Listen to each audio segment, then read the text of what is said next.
They say training camp decides depth charts, but Shedeur Sanders began fighting for his job long before he will step inside the Browns facility. While most first-year players squeezed in one last vacation, he slipped onto a private field in Texas, strapped on Cleveland's helmet and shoulder pads, pulled a fresh number 2 jersey over his chest, and started rifling timing routes as if it were the opening drive of week 1. No cameras, no hype track, no product placement, just sweat, cadence, and ball placement. A rookie does not rehearse in full game gear unless he already envisions himself commanding the huddle. Plenty of observers shrug that clip off. They insist the 5th rounder, quote, isn't ready, cling to depth chart conventions, or whisper that the name across his shoulders did most of the talking on draft day. Maybe it is the Deion connection, maybe it is a preference for prospects who blend quietly into the background, or maybe the league's gatekeepers fear the possibility that the kid is better than the quarterbacks they have spent months promoting. Whatever the motive, the countdown has started, and video rarely lies. Shedeur Sanders is not preparing to arrive. He is preparing to lead. Footage of a 22-year-old quarterback running live reps in July should dominate highlight loops, but it barely registers on national outlets. Why? It ruins the tidy narrative. The easy storyline paints Shedeur as a pampered legacy prospect banking on his father's fame. Yet the tape shows something different. A rookie drenched in afternoon heat, drilling footwork, calling protections, and imagining cover 2 rotation before the first official meeting ever takes place. Elite mental prep looks boring on social feeds. It looks devastating when the season starts. Walk into Cleveland's quarterback room and you step into politics, not simply competition.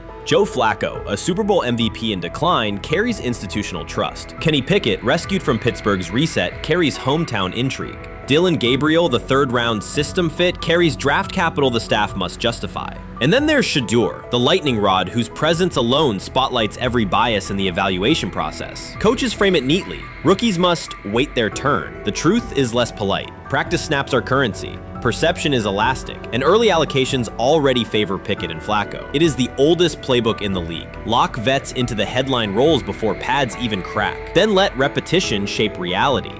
Sanders refuses to cooperate. He is not a 4th-string camp arm. He has engineered game-winning drives under national scrutiny, operated against live blitz looks most prospects never face, and more than any quarterback in the room, documented his own offseason obsession. Watson says he has been mentoring Shedeur Sanders at the quarterback position.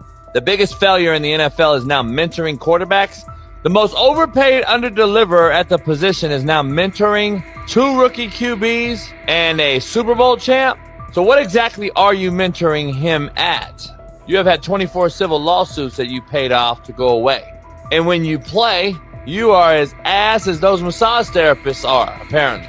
Shedeur Sanders is also a show. It's all about him. It's all about anything else. If you don't see that by now, then you're just blinded. Cleveland's 2nd most talked about player has yet to take a professional snap, and it isn't Deshaun Watson. Rookie quarterback Shedeur Sanders has already captured the locker room's attention and the fan base's enthusiasm, creating a visible shift in the team's internal dynamics. Watson, once the uncontested focal point, now shares the spotlight with a newcomer who has only practiced in shorts. The Browns are experiencing a rapid, unforeseen change in popularity within their roster. Four-man competition. It's not. It's 2 guys versus 2 guys.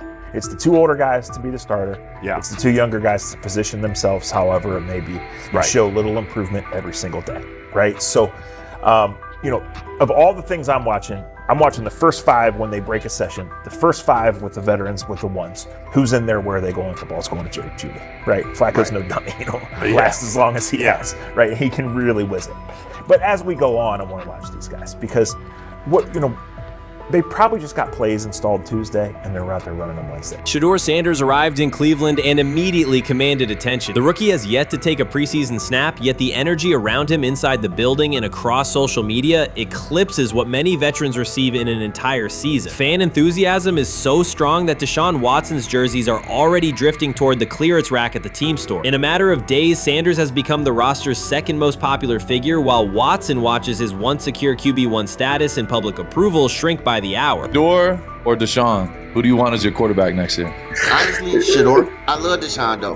Like, I don't understand all the hate for Deshaun. You get hurt and you get booed, bro. That's foul. That might be the foulest I ever seen. The Browns' social media staff posted a single candid photo of rookie quarterback Shedeur Sanders releasing a warm-up throw, and the response was immediate and overwhelming. Fans saturated timelines with edits of themselves alongside him, while Deshaun Watson's routine practice reps drew comparatively little notice. Although an official Sanders jersey has not been released, unauthorized versions are already moving at a pace that exceeds merchandise sales for several other AFC North teams. The surge in interest marks one of the most intense fan reactions Cleveland has experienced in recent memory. The excitement surrounding Shedeur also triggers a wave of criticism. Veteran analysts, anchored in a 1980s mindset, question whether his style will translate into lasting success. They focus on his NIL earnings, social media presence, and visible confidence, arguing that the image overshadows substance. To them, outward self-assurance appears to be a distraction rather than a competitive asset. Even a simple smile or brief display of personality is cited as evidence that he lacks the measured discipline they expect from a starting quarterback. Critics claim Shedeur Sanders is notable only because of his father, overlooking the performance he delivered at Colorado. Many of those same observers ignored the Buffaloes until Deion Sanders made national headlines, yet they now question whether his son has earned the attention. They want rookies to keep quiet, carry clipboards, and wait 2 seasons before challenging for a starting role. Sanders is disregarding that script from the moment he arrived. His presence has already turned Cleveland's quarterback discussion into a genuine 2-man competition before a single preseason snap. Deshaun Watson maintains publicly that the situation does not concern him, but it is hard to believe the pressure is not real. A fully guaranteed contract protects his paycheck, not his standing in the locker room. Sanders, meanwhile, is translating charisma and early momentum into tangible influence with teammates, coaches, and fans, reshaping expectations for who will lead the Browns on opening day.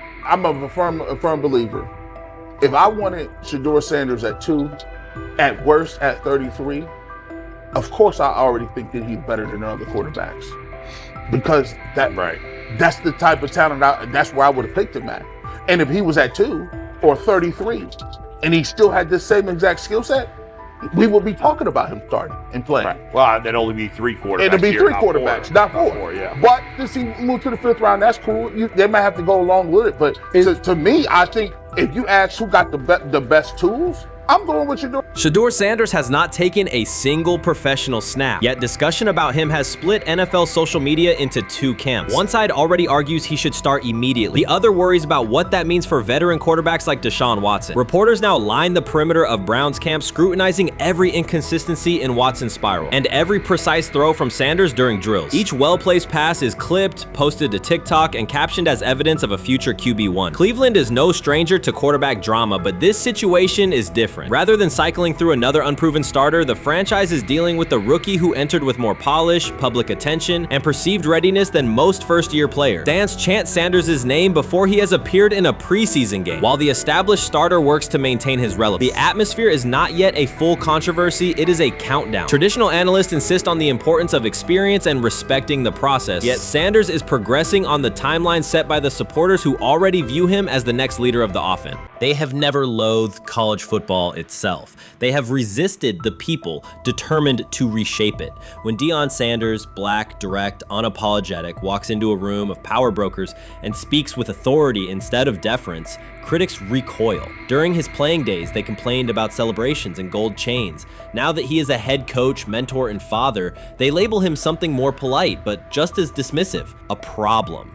At Big 12 Media Days, Sanders addressed the accelerating chaos of the name, image, likeness market. He said college football needs a salary cap, not to hobble players, but to impose order on a system that showers unproven freshmen with 7-figure promises while the rest of a roster hunts for scraps. He called the situation unsustainable. Within hours, ESPN commentator Paul Feinbaum branded him a hypocrite, arguing that Sanders profited from NIL at Jackson State and now wants rules only because his most marketable athletes have moved on. The accusation spread quickly because it fit a comfortable storyline. Outspoken black coach gains from change, then protests when the advantage disappears. That framing ignores context. Sanders never criticized players earning money. At Jackson State, he urged corporate sponsors to partner with athletes who had been invisible to major brands for decades. What he wants now is stability, standardized guidelines, basic financial literacy, and roster balance that prevents locker rooms from fracturing over uneven payouts. When other coaches, Nick Saban, Dabo Swinney, Lane Kiffin, voiced similar concerns, they were praised for foresight. When When Sanders spoke, the tone shifted to suspicion. The difference is not the message,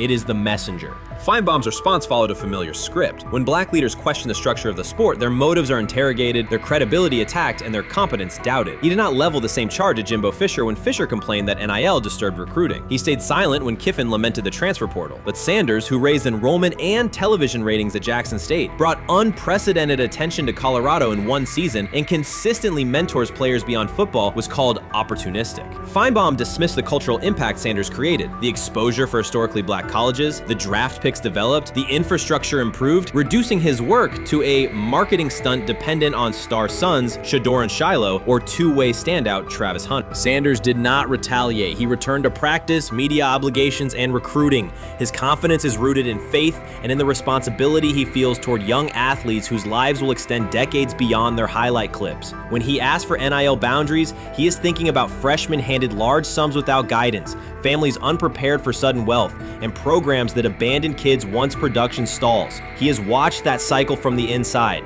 He wants protections, not restrictions. Critics predicted Colorado would fade once Shedeur and Hunter leave. Instead, Sanders signed blue-chip quarterback G.J. Lewis and a wave of transfers eager to join a program that values personal growth as much as on-field wins. Recruits see a coach who challenges the status quo, who places black culture at the program's center without apology, and who will remain visible when social media buzz cools. They recognize that Sanders does not chase attention. Attention follows his results. Media outlets reduced the upcoming Buffalo season to a win total prop. 6 victories, give or take. Sanders is playing a longer game. He wants to show young athletes, especially black athletes, that they can lead authentically, speak with conviction, and refuse to shrink for access. Success measured only by the scoreboard misses the point. If Sanders builds men who graduate with financial literacy, self-confidence, and community awareness, he will consider the mission successful, even if Colorado finishes with 5 wins instead of 10. None of that registers with commentators invested in an older hierarchy. For them, leadership should remain predictable, reserved posture, muted tone, minimal cultural expression. Sanders contradicts that image. The possibility that his methods could spread to other coaches, to other programs, threatens a model that has kept decision-making and revenue streams concentrated for generations. So the debate is not about hypocrisy or payroll ceilings. It is about control of the narrative and who is deemed qualified to write it.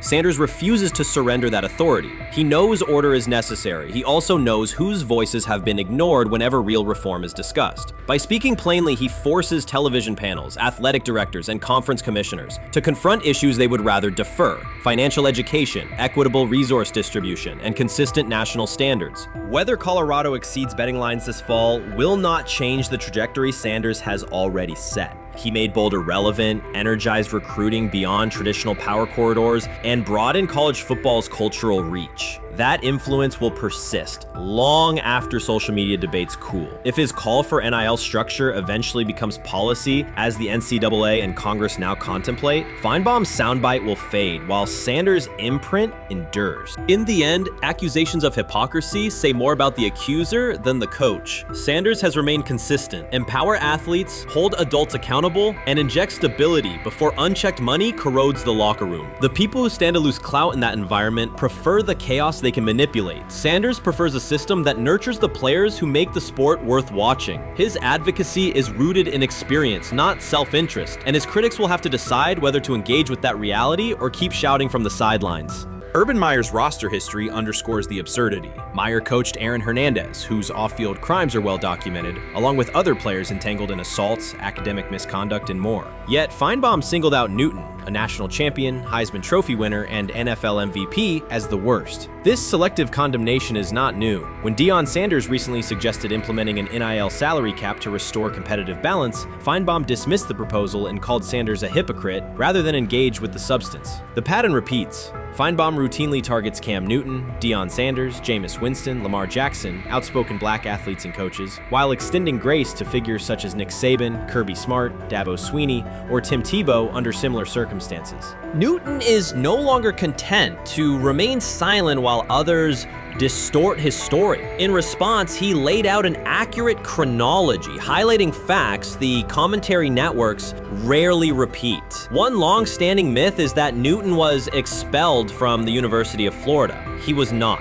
Tim Tebow held the starting job unchallenged, and Meyer had no intention of displacing his star. Like thousands of athletes each year, Newton transferred to find a place where he could play. The move was strategic, not disciplinary. He is, with 3-2-2-5-3-17 to transfer to and more back, Meyer was. Critics habitually resurrect the 2008 laptop incident to tarnish Newton's entire career. Newton has acknowledged the mistake, but its relevance is overstated. The incident did not prompt his transfer, nor did it derail his trajectory. After leaving Florida, Newton enrolled at Blinn College, a Texas JUCO powerhouse, and led the Buccaneers to a national championship while posting dominant statistics. That performance earned him the opportunity to transfer to Auburn. At Auburn, Newton produced one of the most extraordinary single seasons in collegiate history. More than 4,000 yards of total offense, 50 combined touchdowns, an SEC title, a national championship, and the Heisman Trophy. Achievement compressed into a single year under intense scrutiny. Even that landmark season is recast by Feinbaum as a cautionary tale. He claims Newton ignored head coach Gene Chizik by diving for a goal line touchdown when told to kneel, jeopardizing the game. In reality, Newton explained that the decision was a collective adjustment made in the huddle after reading the defense. While Auburn still held timeouts, the Tigers maintained control and secured the championship. Portraying that moment as reckless serves to recast Newton's success as selfishness rather than leadership.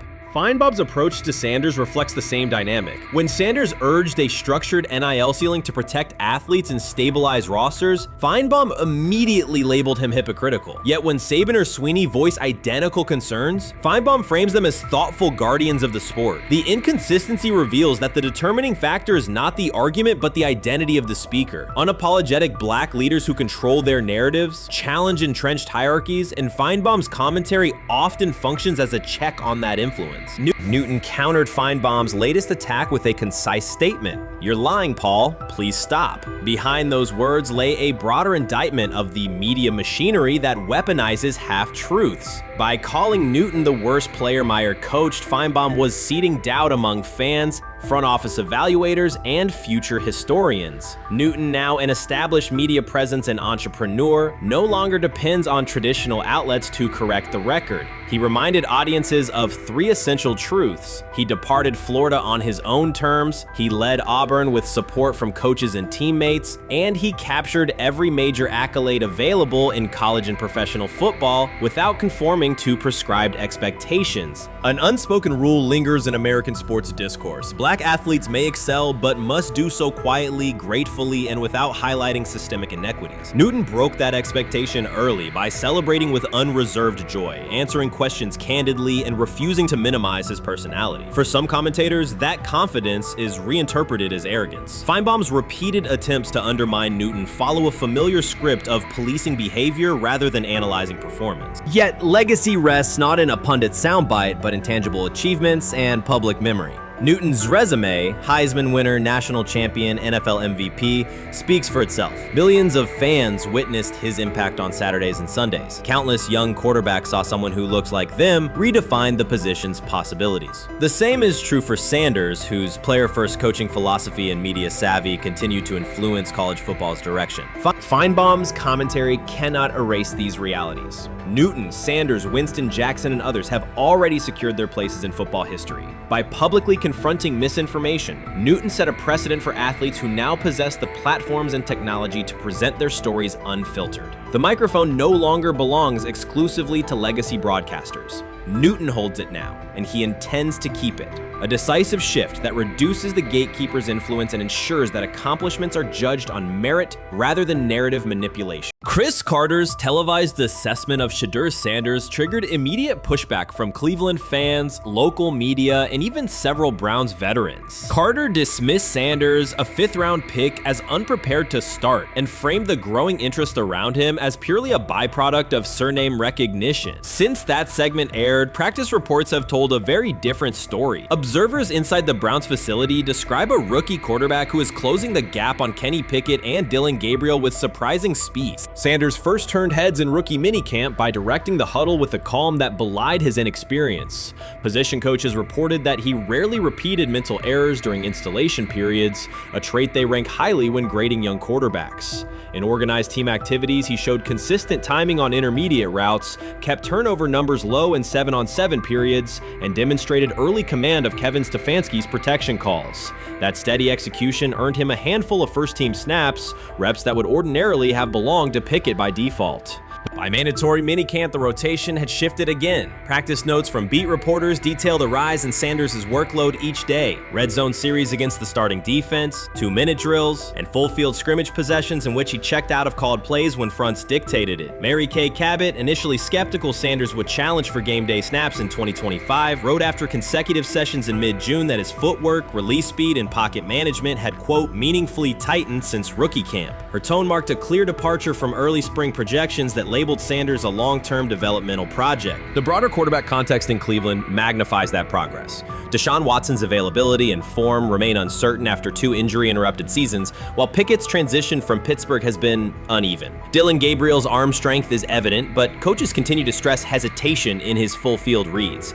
Against that backdrop, Sanders' quick decision-making and mechanical efficiency have begun to look less like a pleasant surprise and more like the roster's most reliable short-term plan. Inside the locker room, acceptance has followed performance. Wide receivers cite Sanders' ball placement on outbreaking routes, noting that the ball routinely arrives on the upfield shoulder, a small but essential detail that allows for yards after the catch. Offensive linemen appreciate his pocket awareness. Joel Bitonio remarked privately that Sanders slides up instead of bailing when edge pressure flashes. Defensive backs say his eye discipline forces them to hold coverage longer than they expected against a rookie. Such cross-positional respect develops only when day-to-day tape shows tangible improvement. The reaction to Carter's critique highlights a recurring double standard applied to young black quarterbacks. Traits celebrated as swagger or confidence in other players were labeled arrogance when associated with Sanders, yet the quarterback himself has not responded publicly. There have been no subtle social media jabs, no mention of critics and interviews, only repeated references to competing for every rep and learning from veterans. That measured approach, combined with hard evidence from practice, has softened earlier doubts among coaches who prioritize demeanor as much as arm talent.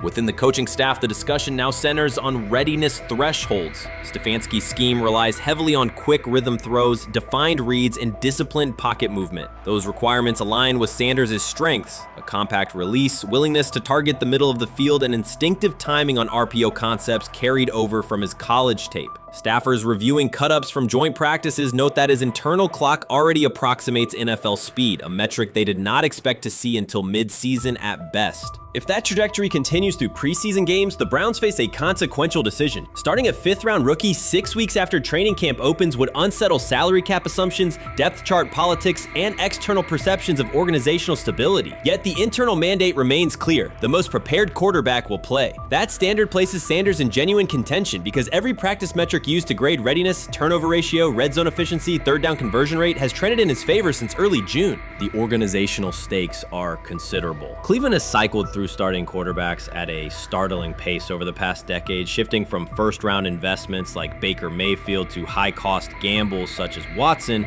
each move packaged as the long-awaited solution. A rookie chosen outside the first 100 picks ascending to the top of the depth chart would challenge long-held league assumptions about draft pedigree and opportunity. It would also validate the evaluation philosophy that prioritized Sanders' intangibles: processing speed, leadership presence, over conventional arm strength thresholds that pushed him down the draft board. Carter's televised remarks now sit awkwardly alongside daily updates from Berea. His critique relied on pre-draft labels and the presumption that a late-round passer with a famous father would need a redshirt year. Practice film contradicts that stance. Sanders checks protections at the line, manipulates safeties with shoulder fakes, and has reduced turnover-worthy throws and full-speed sessions to single digits. Statistics normally cited for veteran backups, not rookies. The longer that evidence accumulates, the more Carter's comments appear rooted in legacy bias rather than objective performance review. None of this guarantees Sanders will open the season under center. Preseason defenses test quarterbacks in ways practice cannot. Defensive coordinators will disguise pressure and boundary rotation to force late decisions, Sanders must show he can adjust protections and exploit mismatches without the benefit of a controlled environment. Yet within the Browns facility, the conversation has shifted from if he will be ready to when. Quiet confidence from Amari Cooper and other veterans suggests they believe Sanders can steady an offense searching for consistency more than highlight reel heroics. Sanders' rise also affects long-term roster calculus. If he earns the job and performs competently,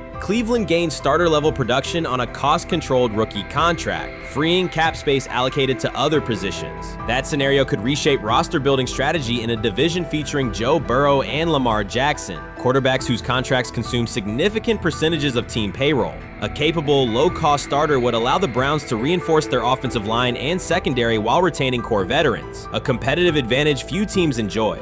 For now, the focal point remains daily improvement. Sanders continues to arrive before sunrise, reviewing the previous day's install with the quarterback coach, then staying after practice to throw on-air routes with receivers low on the depth chart. Coaches track those habits closely because consistent routine underpins performance when adversity strikes in live games. Each incremental gain strengthens the argument that readiness depends on preparation and aptitude, not draft slot. Carter's segment reminded the league how quickly assessments can become outdated when they lean on perception over evidence. Sanders' steady climb up the depth chart underscores the counterpoint. In the NFL, tape is the final arbiter. Should Sanders translate practice efficiency to preseason success, the Browns may discover that the solution to their long-standing quarterback riddle arrived quietly in the 5th round, carrying little more than confidence and a willingness to work. Grab hold of the starting job. Yes, but I don't think we're going to know which one until we get deep into August. Now, I think, we tracked the reps everybody was getting at practice throughout the OTAs and minicamp.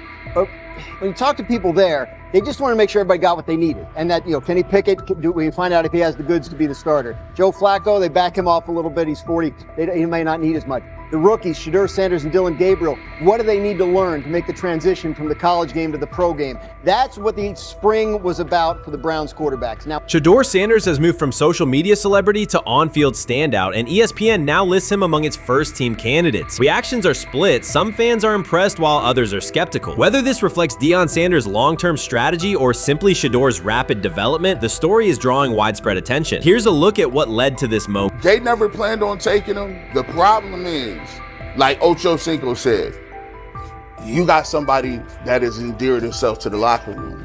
And guess what? The difference between him and Tim Tebow, the biggest one, is he can play. He can throw the ball. Tim Tebow running around being an H-back. He can throw the ball. And he's done everything he needs to do. He ain't saying nothing. He ain't rocking the boat. He ain't mad about the reps. He ain't mad about none of that. All the people out there want to see is this, like Tyver said earlier. We want to see what he can do with Jerry Jeudy. Online reactions are sharply divided. Some fans strongly support Sanders, while others argue he is overrated. Traditional analysts cite statistics and claim his recognition comes mainly from his father's name. Sanders supporters are actively celebrating his rise and already predicting a future NFL career. Sports media outlets have made his candidacy a central topic of debate. The discussion now extends beyond statistics and victories to include his marketability, public image, and on-field presence. sorry. Is Shedeur Sanders going to get a chance to win this job? Do you believe he gets a legit shot to win this job? Listen, I think, first of all, the action's going to really start in training camp. Like, forget all the OTA stuff. You don't win a job in OTA. The real action starts in training camp. And just like Shedeur said, during the mini camp, when it's time to take your reps, you got to make the most of it. Because I think early on, there's going to be a lot. Remember, Joe Flacco didn't hardly practice in OTAs and mini camps because they were giving the young guys. Right. So when he gets his opportunity, he's going to have to make the most of it. Analysts are closely reviewing game footage to evaluate Sanders' decisions and mechanics, while others examine his social media activity to see how he balances content creation with quarterback duty. Shedeur Sanders' placement on ESPN's early first-team list has taken over the college football conversation. Supporters circulate his highlights and argue that his on-field production and leadership justify the honor. Skeptics claim the recognition relies too heavily on his family name and question whether his resume is strong enough for first-team status. Analysts are rewatching game footage to assess his reads, accuracy, and pocket presence, while others examine how he balances a high-profile social media presence with quarterback responsibilities. The debate has pushed other storylines, such as conference realignment and NIL issues, into the background, leaving fans and commentators focused on Sanders' performance, marketability, and overall impact on the sport. I'll keep saying it.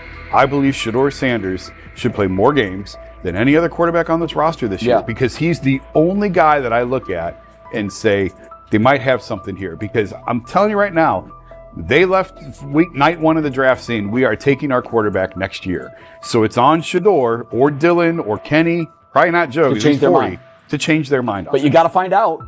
You got to find out. Opinions differ on whether Sanders is benefiting from his family name or simply showing real progress, but the attention is undeniable. Social media is flooded with edited images elevating him to legendary status. Critics argue the first-team nod is driven by hype and marketability, while supporters point to his flashes of strong arm talent, field vision, and decision-making. Regardless of motive, the announcement has dominated the football news cycle and intensified debate over how much of his rise is performance-based versus media-driven.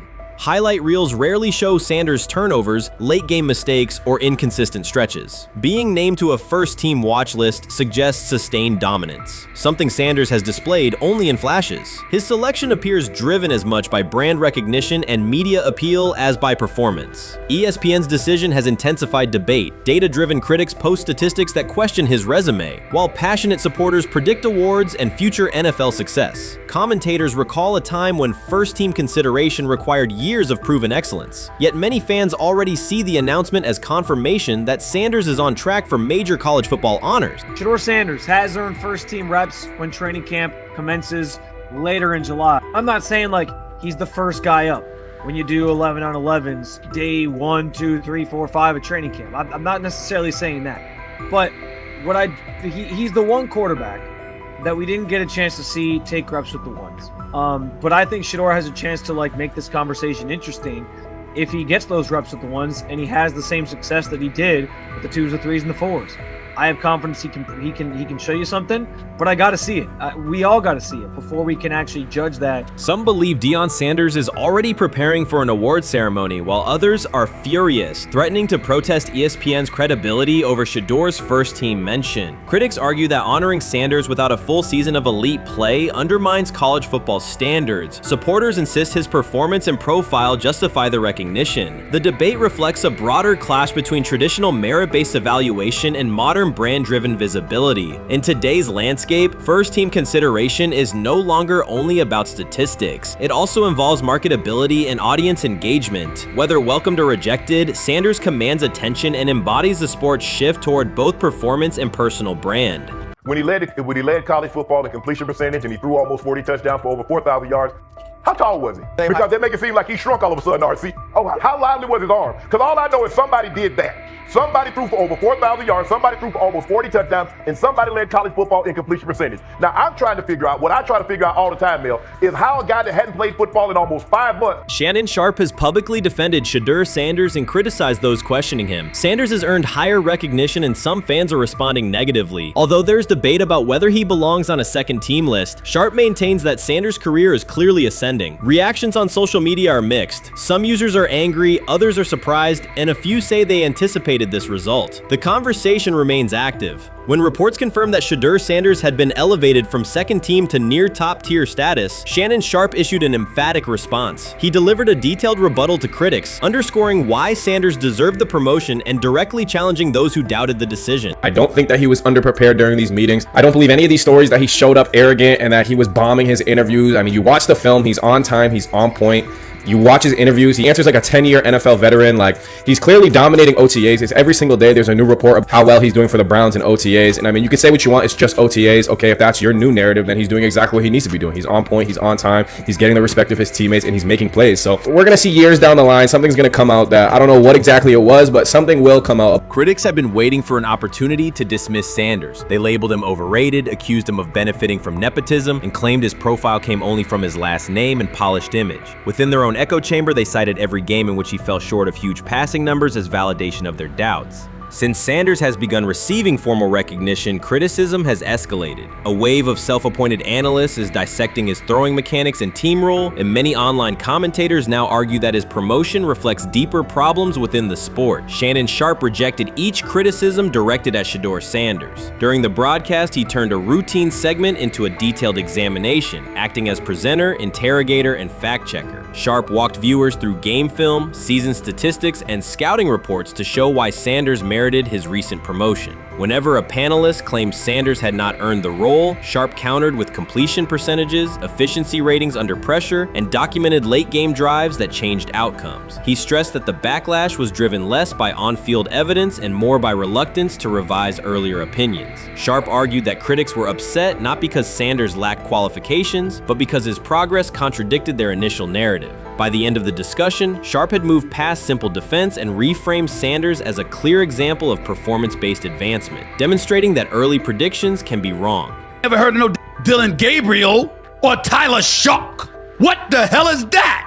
So how is Shedeur Sanders going behind them? I'll tell you how. Collusion. 4 different times they passed on him. How the hell does that happen? 4 rounds. It doesn't happen to a quarterback. We've never seen anything like this before. Shedeur Sanders with the watch. Shedeur Sanders with his bravado. Shedeur Sanders with this supposed arrogance or whatever. Shedeur Sanders' advancement did not happen by chance. While detractors questioned his resume online, he continued to prepare, attend every practice, and deliver accurate throws under pressure. The contrast between his output and the complaints directed at him has been stark. Some critics even argued the selection committee was, quote, biased toward performance, as if rewarding strong play were improper. Rumors quickly followed. Certain commentators speculated that a public relations push from the Sanders family must have influenced voters, suggesting everything from coordinated media strategies to alleged favors for coaches. None of these theories addresses the basic point. Sanders earned his promotion through consistent production, poise in the pocket, precise ball placement, and efficient decision-making. Shannon Sharpe highlighted these facts during his response. He noted that Sanders' performance metrics justify the recognition and emphasize that resistance to the move stems more from prior prejudice than from substantive evaluation. For Sharpe, the goal was clear: present the data, challenge unfounded claims, and correct the narrative. The discussion, therefore, became a broader statement about acknowledging merit and abandoning outdated assumptions. Colin Cowherd defend college basketball coaches who have gotten a DUI, come to their defense and say they didn't need to be fired, that they deserve a second chance. But Shedeur Sanders drives 40 miles over the speed limit, gets a one-on-one ticket, and Colin Cowherd comes on his show today and says he's out on Shedeur Sanders. He's seen enough. He can't support him anymore. He can't be in the Shedeur Sanders camp because of the speeding ticket. Shannon Sharpe addressed commentators who portray constant doubt as expertise. Those who discount strong performances with "we'll see," but declare bust after a single mistake. He noted their belief that progress only counts if an athlete visibly struggles. Sharpe's response was methodical rather than emotional. He presented evidence, cited statistics, and calmly refuted each claim. Following his remarks, several critics began revising or deleting earlier posts, recasting themselves as longtime supporters of Shedeur Sanders despite having questioned him for months. Sharpe insists on accountability, naming specific individuals and dates while requesting public acknowledgement of prior errors. He argues that analysts cannot spend months undermining a player's potential and then quietly adopt a supportive stance once the athlete succeeds. These are serious, big-time, top-of-the-line playmakers that they have. If you can go 45 to 42 in the fourth quarter because your quarterback set the school record with 510 yards passing. He was flawless. Shedeur is big time. I didn't know for sure, will it translate to the next level of competition? Yes, it might translate to the next level of competition as he can play. Critics who once claimed Shedeur Sanders was unprepared now hesitate to acknowledge their mistake. They resist retracting earlier comments and struggle to accept that an athlete can succeed without their approval. Sanders continues to share practice clips and game highlights without engaging the debate, while Shannon Sharpe documents every dismissive remark, ready to revisit them on national television. The disapproval did not slow Sanders. It underscored his progress and exposed the gap between perception and performance. As a result, the conversation has shifted. Analysts who doubted him now describe him as undervalued and publish detailed evaluations of his mechanics and game management, suggesting long-standing familiarity with his career. In a matter of weeks, critics have recast themselves as advocates, demonstrating how quickly opinion can change when consistent results leave little room for doubt. Shannon Sharpe signaled that his commentary is not over. He considers Sanders' advancement a positive outcome for every athlete who has been overlooked or criticized for having confidence. Sharpe stressed that analysts do not have the authority to determine who deserves recognition based on personal preference. The reaction to Sanders Sanders' promotion, he argued, revealed how quickly opinions can shift once results are undeniable. Sharpe pointed out that many vocal critics became quiet when confronted with objective performance data. This exchange, Sharpe insisted, reached beyond defending a single quarterback. It challenged the practice of dismissing achievements that do not fit familiar narratives. He reminded viewers that success does not require external approval and that consistent talent will surface despite online commentary intended to minimize it. While critics reconsider their positions, Sharpe remains steady, assigning credit to the athlete and allowing the scoreboard to confirm the argument. In his view, the statistics speak clearly enough. Sharpe also emphasized that the intensity of the backlash must be placed in context. College football is a volatile environment where unexpected outcomes are common. Therefore, declaring failure based on incomplete evidence only weakens the credibility of sports analysis. The discussion underscored the need for measured evaluation rather than reactive judgment. Dak Jackson and him and everybody else that we talked to have said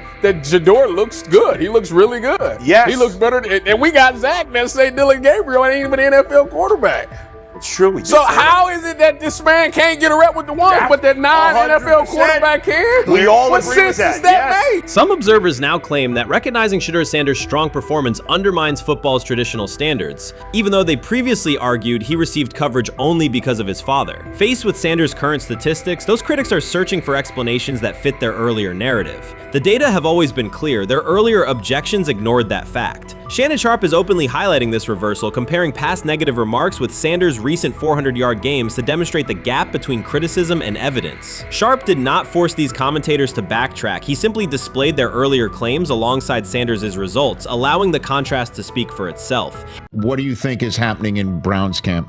What do you think is going to happen there? Before I let you go, Lewis. You know, I think it really does. It really does all depend on how Kevin is able to, as it relates to Shedeur, work him in enough. Well, one, Shedeur has to earn the right for Kevin and the staff to have discussions about, hey, we got to get him more reps with the ones and twos.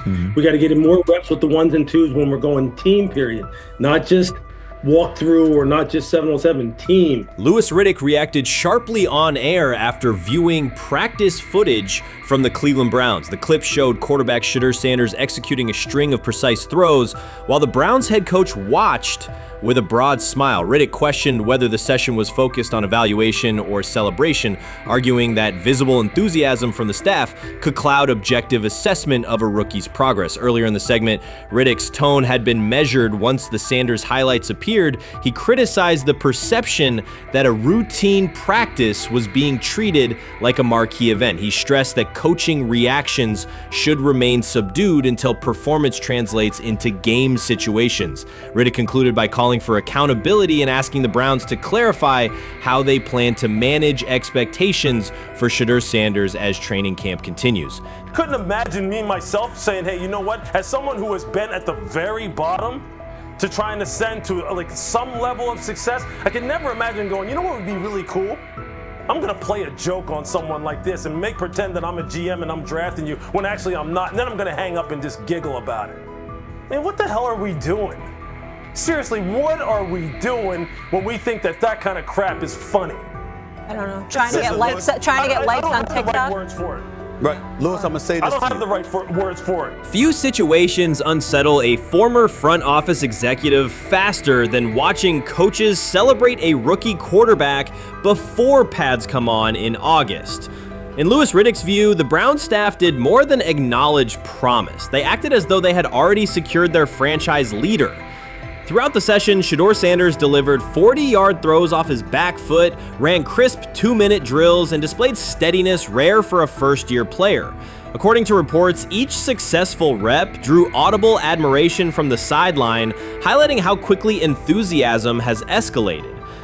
When Riddick reviewed the same practice tape and heard the glowing comments, he challenged the reaction on live television. He argued that a few controlled drills should not override the methodical scouting and development work that normally guides roster decisions.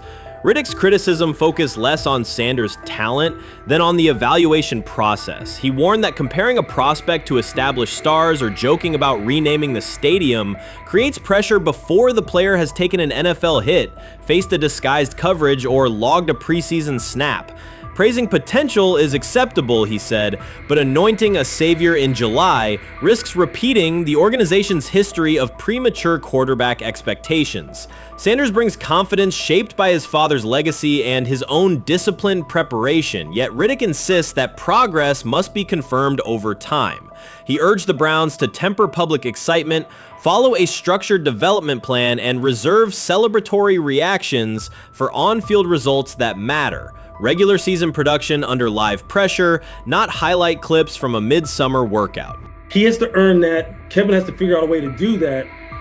So then you can reasonably assess what you have in him compared to Dillon Gabriel, compared to Kenny, compared to Joe Flacco. If you don't, then the conversation surrounding him is going to continue to be what it's been, which is, but for some people, he was overhyped all along. He's not that great of an athlete, doesn't have a big enough arm. There's a reason why he was a 5th-round pick, blah, blah, blah, which I don't believe. I believe if he is given enough reps, earns enough reps, and then is given enough reps in meaningful situations, he can throw the ball just as good as Joe, if not better, just as good as Kenny, if not better, just as good as Dillon Gabriel. After more than 2 decades in personnel and broadcast analysis, Louis Riddick was dismayed to see a franchise bypass basic evaluation standards after only a series of eye-catching minicamp throws. Reviewing practice footage from Cleveland, he observed Shedeur Sanders drilling 40-yard passes against uncovered receivers and running 2-minute sequences with poise. In Riddick's view, those reps, conducted without pads, contact, or a disguised rush, show arm talent but reveal little about how a rookie handles game pressure. Riddick said the Browns' reaction drifted from objective assessment to outright admiration. Multiple reports indicated coaches were sketching new concepts for Sanders during dinner and referring to dedicated Shedeur packages well before a padded practice. Even the veterans in the quarterback room showed no visible alarm, a sign that staff excitement had already reset the internal depth chart conversation. The analyst emphasized that his concern is not Sanders' skill set. He acknowledged the quarterback's arm strength, footwork, and composure, but rather how quickly the club appears willing to declare him its long-term answer. Riddick cited several past prospects who received similar midsummer acclaim only to stall once real competition began. Given Cleveland's long history of quarterback turnover, he argued the organization should focus on incremental milestones, processing post-snap reads, surviving live pass rushes, and rebounding from mistakes on Sunday afternoons. Riddick urged the Browns to temper expectations and follow a structured development plan so Shedeur Sanders can progress without undue pressure. One coach reportedly admitted he replayed Tuesday's scrimmage film so often that he lost sleep, an anecdote Riddick offered as proof that enthusiasm is already outpacing reality. All asking now is what is going on with Shedeur Sanders, and so the floor is yours. Maybe you can make sense of this free fall with what was at one point the top-rated quarterback in this draft class. Yeah, see, I think at this point in time, this really isn't a football discussion any longer. This is a personal discussion. This is about it's a fit discussion. It's whether or not teams are just comfortable with everything that comes along with Shedeur in terms of who he is as a person, all the people that are surrounding him in terms of his inner circle, and whether or not teams deem that to be something that they're comfortable with. Right or wrong, that's the only conclusion you can really come to at this point. Louis Riddick voiced an escalating concern during the segment. Having witnessed numerous quarterback setbacks in his career, he worries another may be forming, not because Shedeur Sanders lacks talent, but because the praise around him is growing without restraint. Sanders has simply attended practice, delivered accurate passes, led the huddle, and shown the composure expected of an NFL player. Riddick fears the Browns' reaction, treating routine drills as proof of long-term success, risks setting premature expectations. He cautioned that the organization seems ready to celebrate a franchise savior before Sanders has taken a competitive snap, noting that such early adulation has derailed promising prospects in the past and could impede Sanders' measured development.